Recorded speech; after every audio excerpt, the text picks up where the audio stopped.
નમસ્કાર દોસ્તો, હું આપનો દોસ્ત હરેશ બેરા ખેડૂત મિત્ર ગુજરાતી ચેનલમાં તમામ દોસ્તોનું સ્વાગત કરું છું.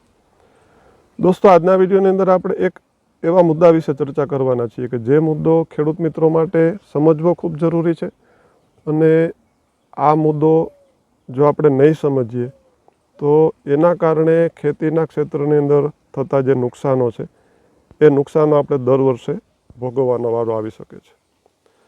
મુદ્દો દોસ્તો એવો છે કે રાસાયણિક ખેતીની અંદર જે મિત્રો વર્ષોથી રાસાયણિક ખેતી કરે છે તો શરૂઆતના સ્ટેજે તમામ ખેડૂત મિત્રો જાણે છે કે રાસાયણિક ખાતરનું શરૂઆતમાં જ્યારે ભારતની અંદર એની શરૂઆત થઈ ત્યારે કોઈ પણ ખેડૂતો પોતાની જમીનની અંદર રાસાયણિક ખાતર નાખવા માટે તૈયાર નહોતા. હરિત ક્રાંતિની અંદર દેશની અંદર અનાજનું ઉત્પાદન વધારવા માટે કે આપણી જે ઉત્પાદન કૃષિની ઉત્પાદન ક્ષમતા છે એ વધારવા માટે અમુક સમયે અમુક સાલની અંદર દેશની અંદર રાસાયણિક ખેતીની શરૂઆત થઈ. ખેડૂતોને રાસાયણિક ખાતરના ફાયદા સમજાવવામાં આવ્યા. ત્યારબાદ ખેડૂતોએ પોતાના ખેતરના થોડા ભાગોની અંદર રાસાયણિક ખાતરનો ઉપયોગ કરી ઉત્પાદનની અંદર એને વધારો જોવા મળ્યો અને ત્યારથી ધીમે ધીમે ખેડૂતો રાસાયણિક ખાતરો વાપરતા થયા અને આજે ભારતની જમીનની અંદર કરોડો ટન રાસાયણિક ખાતરો દર વર્ષે વપરાય છે. સમસ્યા દોસ્તો ત્યાં છે કે શરૂઆતના સ્ટેજે થોડી માત્રામાં રાસાયણિક ખાતરો નાખવા છતાં પણ ઉત્પાદન વધેલું અને આજના સમયે થેલિયું મોઢે રાસાયણિક ખાતરો નાખવા છતાં ઉત્પાદન છે એ ધીમે ડાઉન જાય છે. આ જે ડાઉન જવાનું કારણ છે એ જ આપણે આજના વિડીયોમાં સમજવાનું છે અને આ કારણ જો આપને દોસ્તો સમજાઈ ગયું તો આપણે આપણી ખેતીને આપણો ખેતીનો જે ધંધો છે ખોટનો ધંધો જે સાબિત થઈ રહ્યો છે એ ખેતીને આપણે પાછી ઉત્પાદક અને ખેતીને પાછી નફાકારક બનાવવાની દિશામાં આ પહેલું પગથિયું આપણે એને ગણી શકીશું. માહિતી ખૂબ જ ઉપયોગી અને એક ગંભીરતાથી આપણે આ વિડીયોમાં લેશું અને બીજા ખેડૂત મિત્રોને પણ આ વાતથી આપણે વાકેફ કરશું. તો વિડીયોના અંત સુધી દોસ્તો ખાસ જોડાયેલા રહેજો. જે ખેડૂત મિત્રો આપણી ચેનલ ઉપર પહેલી વખત આવ્યા છે તો આપણે ખેડૂત મિત્ર ગુજરાતી ચેનલને સબસ્ક્રાઈબ કરી બાજુનો જે બેલ આઇકન છે ટચ કરી ઓલ ઉપર સેટ કરજો એટલે નવા વિડીયોની માહિતી દોસ્તો આપને મળતી રહે. દોસ્તો, રાસાયણિક ખાતરો જે જમીનમાં નાખીએ છીએ લાખો ટન મોઢે ભારતની જમીનમાં પડે છે છતાં ઉત્પાદન ડાઉન જાય છે. શા કારણે ડાઉન જાય છે એ સમજવા માટે આપણે આપણું પોતાનું ઉદાહરણ લઈ અને એ સમજવાનો પ્રયત્ન કરીએ. આપણું જે માનવ શરીર છે તો આ શરીરને જે પણ કાંઈ ઉર્જા મળે છે, એનર્જી મળે છે એ મળે છે ખોરાકમાંથી. જે પણ આપણે ખોરાક ખાઈએ છીએ એના દ્વારા આપણા શરીરની અંદર લોહી, માંસ, મજા, ઓજ જે સપ્ત આખા એના હોય છે એ પ્રમાણે આપણા શરીરની અંદર એ ધાતુઓનું નિર્માણ થાય છે અને એના કારણે જ આપણા શરીરની જે એનર્જી છે આપણું શરીર છે ટકેલું રહે છે અને આપણા શરીરની તમામ શક્તિ છે એ આપણે ખોરાકમાંથી મળે છે. હવે આ ખોરાક આપણે જ્યારે પણ ગ્રહણ કરવા બેસીએ ત્યારે આપણા મોઢાની અંદર લાળનું નિર્માણ થાય છે. આપણે ખોરાક ચાવતા જઈએ, મોઢાની લાળ છે એ ખોરાકમાં ભળતી જાય અને ત્યારબાદ આપણે જઠરની અંદર પેટની અંદર ખોરાક ઉતારીએ અને એ ખોરાક આપણો પચી જાય. ઘણી બધી વખત ઘણા બધા કેસની અંદર એવી બીમારીઓ પણ જોવા મળે છે કે મોઢાની લાર બનતી બંધ થઈ જાય તો તેવા મિત્રો ખાધેલો ખોરાક પચાવી શકતા નથી અને એના માટે માર્કેટમાંથી વેચાતી આર્ટિફિશિયલ લાર લેવાની પણ જરૂરિયાત ઊભી થાય છે. આખો એક અલગ વિષય છે. પરંતુ આપણે દોસ્તો પહેલો બાબત એ સમજીએ કે મોઢામાં બનતી લાળ છે એ જ ખોરાકને પચાવે છે. મોઢામાં બનતી લાળ જો બનતી બંધ થઈ જાય તો આપણો ખોરાક છે એ પેટમાં જઈ અને એનો જે બારીક એના ટુકડામાં એનું રૂપાંતરણ થવું જોઈએ. આપણી જે લાળ છે એ એવા એન્ઝાઇમ આપણા ખોરાકમાં નાખે છે કે એના દ્વારા આપણા ખોરાકનું શરીરની અંદર વિઘટન થઈ અને આપણું શરીર એને ગ્રહણ કરી શકે. આ લાળ બનતી બંધ થઈ જાય તો ખાધેલો ખોરાક છે એ શરીર ગ્રહણ કરી શકતું નથી. આ વાત આપણે અહીંયા પૂરી કરીએ. આ બાબતને આપણે આપણી જમીનની સાથે જોઈએ દોસ્તો, તો જે રાસાયણિક ખાતરો છે એ આપણા પાકના ખોરાક માટે આપણે આપીએ છીએ. ખોરાક છે એ બે રીતે પાક આપણો કોઈ પણ છે એ બે રીતે ખોરાક મેળવતો હોય છે. એક જમીનમાંથી ખોરાક મેળવવાનું કામ કરે છે અને બીજું સૂર્યપ્રકાશમાંથી ખોરાક મેળવવાનું કામ કરે છે. હવે રાસાયણિક ખાતર દોસ્તો જે આપણે જમીનમાં આપણા પાકના ખોરાક માટે જે આપીએ છીએ, તો જમીનની અંદર આ ખાતરો પાક લઈ શકે એના માટે જરૂરી જે વસ્તુ છે, માનવ શરીરની અંદર જે કામ મોઢાની લાળ કરે છે એ જ કામ આપણી જમીનની અંદર રહેલ જે કાર્બનિક પદાર્થ છે એ આ ખાતરોને આપણા પાકને ઉપલબ્ધ કરાવવાનું કામ કરે છે. આ જે કાર્બનિક પદાર્થ છે એ ઓર્ગેનિક મેટરમાંથી પ્રાપ્ત થાય છે.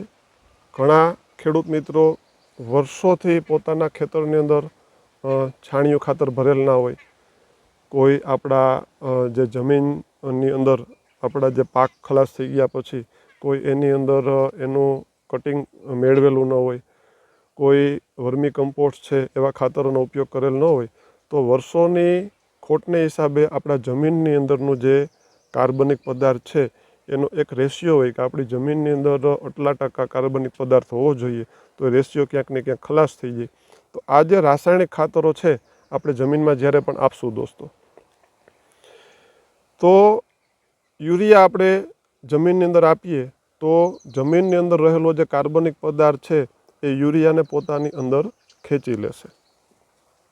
આપણે ડીએપી આપશું તો ડીએપીની અંદરનો જે ફોસ્ફરસ છે એ પણ આ કાર્બનિક પદાર્થ છે એ પોતાની સાથે જોડી લેશે. આપણે એનપીકે આપશું, પોટાશ આપશું, ટૂંકમાં આપણે કોઈ પણ રાસાયણિક ખાતર આપશું તો આ કાર્બનિક પદાર્થ છે એ રાસાયણિક ખાતરને પોતાની સાથે જોડી રાખશે અને જ્યારે પણ પાકને એની જરૂરિયાત હશે એ છૂટો કરી અને પાકને ઉપલબ્ધ કરાવશે.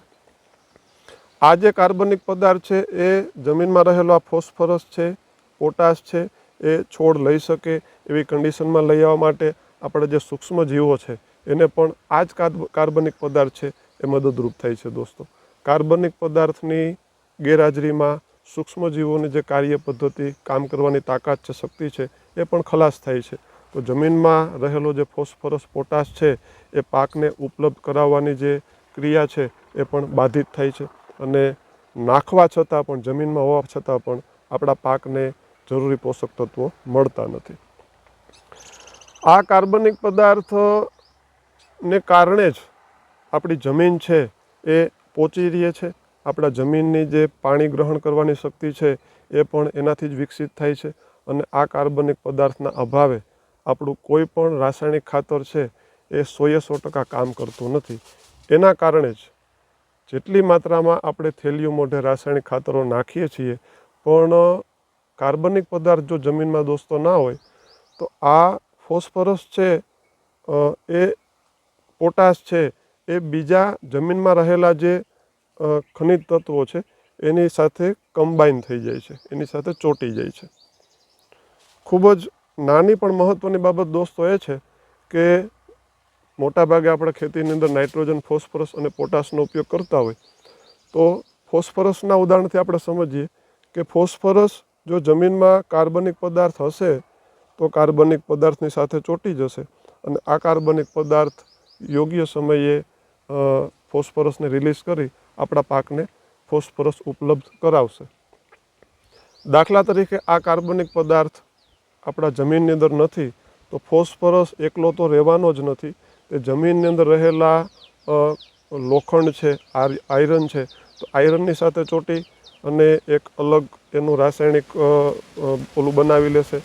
જમીનની અંદર રહેલું જે મેંગેનીઝ છે કે કોઈ બીજા ખનિજ તત્વો છે તો એની સાથે ફોસ્ફરસ ચોંટી અને બીજા એવા રાસાયણિક પદાર્થો બનાવશે કે જે ફોસ્ફરસ પાકને ઉપલબ્ધ નહીં થાય. જે જમીનમાં ફોસ્ફરસ ફિક્સ થાય છે એ દોસ્તો આવી જ રીતે થાય છે. ફોસ્ફરસ છે એ ક્યારેય એકલો રહેતો નથી, કાં કાર્બનિક પદાર્થની સાથે ચોંટશે અથવા તો જમીનમાં રહેલા બીજા જે ખનિજ તત્વો છે એની સાથે ચોંટી જવાનો છે. ખર્ચો કરી અને નાખેલું ખાતર હજારો રૂપિયાની થેલીઓ આપણે ઠલવતા હોય તો જમીનમાં જાય છે, પણ જમીનમાં ફિક્સ થઈ જાય છે, આપણા પાકને ઉપલબ્ધ થતું નથી. માત્ર ને માત્ર એક જ કારણ કે આપણા જમીનની અંદર કાર્બનિક પદાર્થની માત્રા દિવસે દિવસે ઘટતી જાય છે. આ સમયે આ વિડીયો બનાવવાનું દોસ્તો એક જ કારણ છે કે આ સમયે ઉનાળાની અંદર ઘણા બધા પાકોનું ઉત્પાદન આપણે લઈ લીધું હોય છે.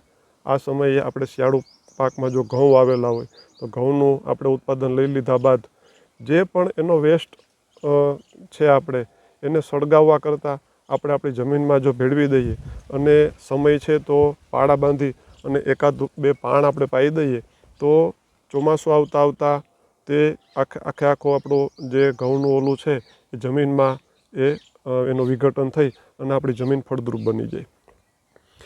જે મિત્રોએ એરંડાની ખેતી હોય તો એરંડાનો પાક પૂરો થઈ ગયા બાદ આપણે જે એનું કટિંગ કરી અને જમીનમાં ભેળવી દેવાની જે આપણે ઘણા બધા મિત્રો પાસે ટ્રેક્ટર ને મશીન હોય છે કે નાના નાના બારીક ટુકડા કરીને પાછળ ઉડાડી દે છે. ગયા વર્ષે પણ આપણે વિડીયોમાં એ વસ્તુ બતાવેલી છે. તો એ જમીનની અંદર આપણે પાછું ભેળવી દઈએ. કપાસ ઘણા મિત્રોને હોય તો તે પણ જમીનની અંદર કટિંગ કરીને ભેળવી દઈએ તો આવી બધી ઓર્ગેનિક મેટરના હિસાબે જમીનનો કાર્બન વધે છે. આપણી ઘરે પશુઓ હોય તો તેનું દેશી જે આપણું ખાતર છે એ જમીનમાં ભેળવી દેવાથી પણ કાર્બનિક પદાર્થમાં વધારો થાય છે. કોઈ પણ રીતે આપણી જમીનની અંદર ઓર્ગેનિક મેટર જો ઉમેરશું તો આ કાર્બનિક પદાર્થની અંદર વધારો થશે અને આ કાર્બનિક પદાર્થની અંદર વધારો થશે તો જ રાસાયણિક ખાતર કામ કરશે. બાકી રાસાયણિક ખાતરના ખર્ચા દર વર્ષે વધતા જશે, ખાતર કામ નહીં કરે, ઉત્પાદન પણ નહીં વધે. તો દોસ્તો ખાસ ખ્યાલ રાખીએ કે આ જે કાર્બન છે જમીનની અંદરનો ઓર્ગેનિક કાર્બન એ જ જમીનની જે પાચન શક્તિ માટેની આપણા વાત કરીએ ને કે જમીનની તાકાત વધારવા માટેની આપણા છોડ માટેનું અમૃત કહી શકીએ કે આ ઓર્ગેનિક કાર્બન છે એ આપણા જમીનનું છોડ માટેનું એક અમૃત છે. તો એનો વધારો કરશું તો જ આપણે આગળ ઉપર રાસાયણિક ખાતરોનો પણ ફાયદો લઈ શકીશું. અન્યથા ખર્ચો વધશે, ખેતીનું ઉત્પાદન ઘટશે અને જમીન પણ બગડશે. દોસ્તો મિત્રો, મારી રીતે વાત સમજાવવાનો આપને મેં પ્રયત્ન કરેલ છે. આ વાત જો આપને યોગ્ય લાગે, સારી લાગે અને સાચી લાગે તો વિડીયોને આપના સુધી સીમિત ન રાખતા બીજા મિત્રો સુધી પણ વિડીયો ખાસ શેર કરજો. વાત સારી અને સાચી લાગી હોય તો વિડીયોને લાઇક કરજો, ચેનલને સબસ્ક્રાઈબ કરજો. ફરી મળશું આવતા વિડીયોમાં કોઈ સરસ મજાની ખેડૂતલક્ષી માહિતી સાથે. ત્યાં સુધી રજા લઈએ. જય જવાન, જય કિસાન, જય હિન્દ, વંદે માતરમ.